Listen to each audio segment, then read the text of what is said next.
what's up, everybody? And in today's podcast, I'm going to be talking to y'all about the Dangerous Waters book by Sandra Robbins.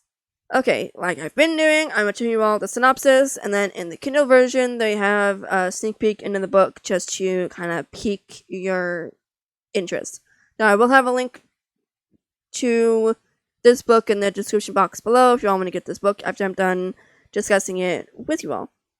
So first I'm going to do the synopsis, and then I'll do the sneak peek.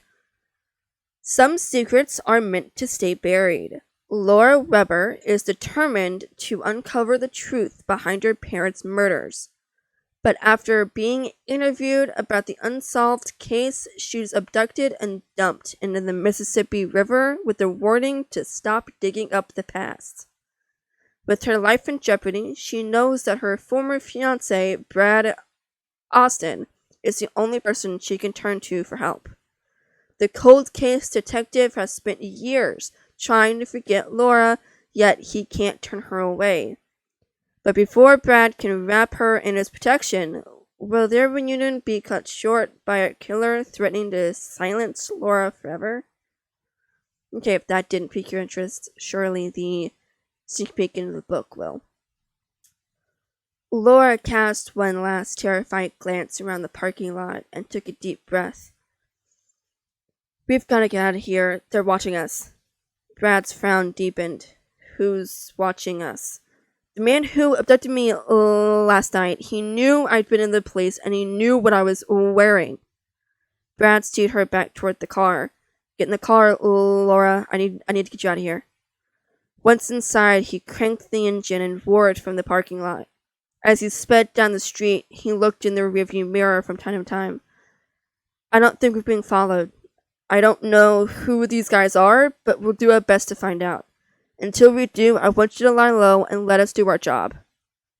She stared out the window without answering him. For years, she had convinced herself she could live with the unanswered questions about her parents' deaths. But now she knew that was impossible. The events of last night and today had propelled her past a point of no return, and now she wouldn't give up until she had the answers she'd craved. Okay, guys, seriously, I think that just speaks for itself. You need to go get this book. Okay, so Laura Weber, at the age of 10, was waving to her parents when they were leaving or getting home, and they were in the parking lot. They were in the driveway of their house. Suddenly, the car just blew up because of a bomb. She had watched her parents die. And years and years later, she tried to put that behind her, but she'd never been able to.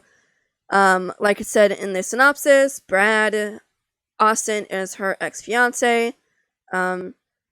She had called it off because she was still dealing with her parents' deaths, and she didn't feel like she could put that on him as well, so she canceled the marriage, dumped him, and went on.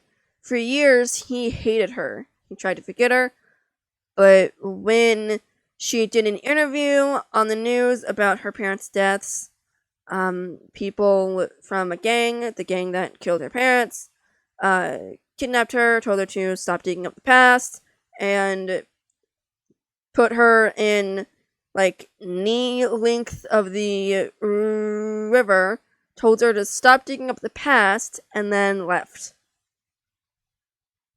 If they had a gun on her, she would have just ran.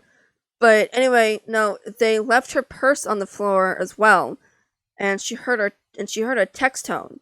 She went to her phone, and there was a text saying that if she kept digging up the past, things would get a lot worse for her. So she just started walking, and eventually a cop car came and picked her up and took her to the police station. She said that she would only talk to Brad. They didn't tell him who she was, and she didn't tell them who she was. So Brad's like, oh, okay. Well, okay, what the heck's going on? He'd been working for 24 hours on a case, so he was tired, and he walked in his cubicle, and he found this woman asleep on his desk. And he tried to wake her, did wake up, kind of shook her and said, Miss, you gotta wake up. And suddenly she screamed and bolted upright, and after she calmed down, she said, Brad, and he was like knocked, almost fell into his chair in disbelief, because he had spent years trying to get away from her and forget her because he hated her because she dumped him. So, but after she told him what happened to her early on last night, his heart was broken, and he felt that need to take these guys down. Not only because, it happened to her and it was bad, but because of their past. Even though he hated her for dumping him, he still felt that need and want to keep her safe. And so, but the book goes on, and oh my gosh, guys, this book is just really, really amazing. I love it so much. It was one of my favorite books of this year. And again, I'll have a link to this book down below for you all. I don't want to spoil anything for you all. But this book is 100% clean, and yeah, it is really good. I loved it. Anyway, I hope you guys enjoyed this podcast, and I will talk to you all next week. Bye, guys.